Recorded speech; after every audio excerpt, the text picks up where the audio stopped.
स्वातंत्र्य दिन साजरा केला ना तुम्ही? म्हणजे बघा ना, 15 ऑगस्टला तुम्ही सकाळी टापटीप आवरलं, ध्वजारोहण केलं, राष्ट्रगीत गायलं, मिठाई खाल्ली, मजा आली, आहे की नाही? पण तुमच्या लक्षात येतं आहे का, 80 वर्षापूर्वी तुमच्या आमच्या पूर्वजांनी 200 वर्ष इंग्रजांचा अत्याचार सहन केला होता आणि त्याच्याबद्दलचं स्वातंत्र्य दिन आहे. त्यात तुमचं माझं काहीही काडीचा सुद्धा त्याच्यात कुठलंही कॉन्ट्रीब्युशन नाही. सिम्पल. पण स्वतंत्र देशात तुम्ही स्वतंत्र आहात का? स्वतंत्राचा अर्थ काय आहे की तुम्हाला ते फ्रीडम आहे का, की आज मी उद्या म्हणजे उठलो आहे, मला कामाला जायची इच्छा नाही आहे, मग मी नाही गेलो, याला म्हणतात स्वातंत्र्य.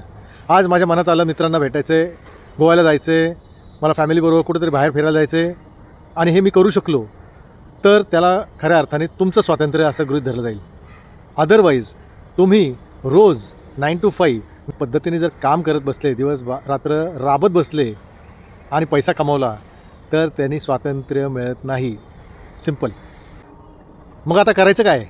काय नाही करायचं, तुम्ही फक्त स्वतःच्या लेवलला एक काम करायचं आहे की आता मला पैसा भरपूर कमवायचा आहे, त्या पैशानेच मला स्वातंत्र्य मिळणार आहे.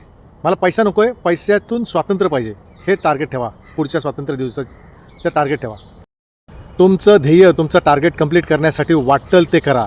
कितीही वेळा, कितीही तास काम करायला लागले तर चालेल, कितीही वेळा फेल झाले तरी चालेल, कितीही लोकांना भेटण्याची गरज पडली, मदत मागण्याची गरज पडली तरी चालेल, पण काम करा, पैसा कमवा आणि तुमचं फ्रीडम म्हणजे स्वातंत्र्य मिळवा. नाहीतर स्वतंत्र देशात आयुष्यभर गुलामी केली आणि मरतानासुद्धा गुलाम म्हणून मरताल, हे मात्र वाईट होईल. नमस्कार, मी तुमचा बिझनेस मित्र तुषार शिंदे. जय महाराष्ट्र.